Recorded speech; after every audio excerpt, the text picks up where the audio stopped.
মুক্তিযুদ্ধ এবং গণ অভ্যুত্থান আমাদের রাষ্ট্র ব্যবস্থার দ্বিতীয় যেই স্তম্ভটি বা গুরুত্বপূর্ণ বিষয়, আমি সেখানে যেতে চাইছি।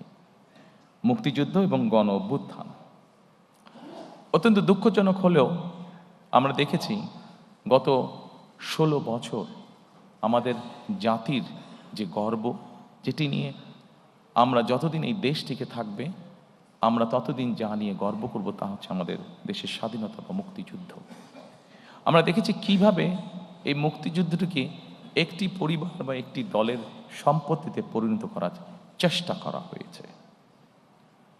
সম্মানিত উপস্থিতিবৃন্দ, আমরা মনে করি নিরপেক্ষভাবে মুক্তিযুদ্ধের স্মৃতি সংরক্ষণ করা এটি একটি জাতীয় দায়িত্ব এবং আমরা সকলেরকে সাথে নিয়ে সকলের পরামর্শক্রমে উপদেশক্রমে আগামীতে এই বিষয়টিকে আমরা উপস্থাপন করতে চাই নিরপেক্ষভাবে জাতির সামনে।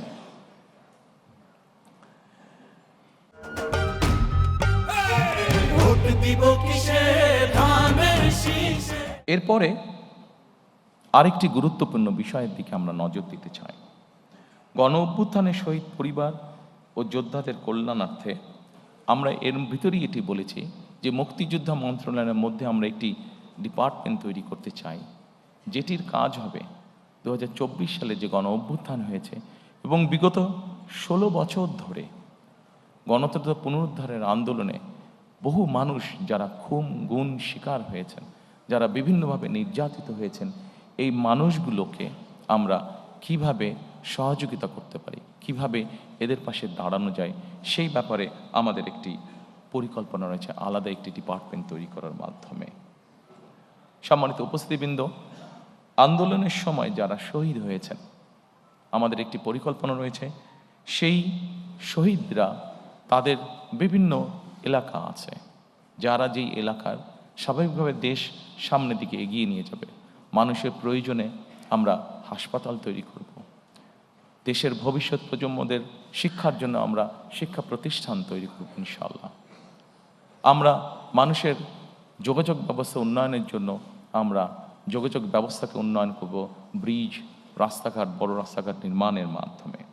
আমরা সিদ্ধান্ত গ্রহণ করেছি যে এই শহীদরা যাতে যুগের পর যুগ তারা হারিয়ে না যায়, বরং তারা যাতে মানুষের সামনে থাকতে পারে, সেজন্য এই সকল রাষ্ট্রীয় প্রতিষ্ঠান যেগুলো হবে সেগুলো আমরা সেই এলাকার যারা গুম খুন শহীদ হয়েছেন তাদের নামে আমরা নামকরণ করব।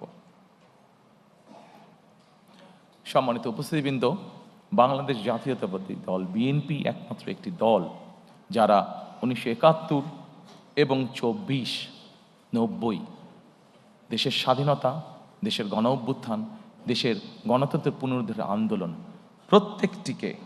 প্রত্যেকটিকে বিএনপি একমাত্র রাজনৈতিক দল যারা ধারণ করে বা করতে পারে।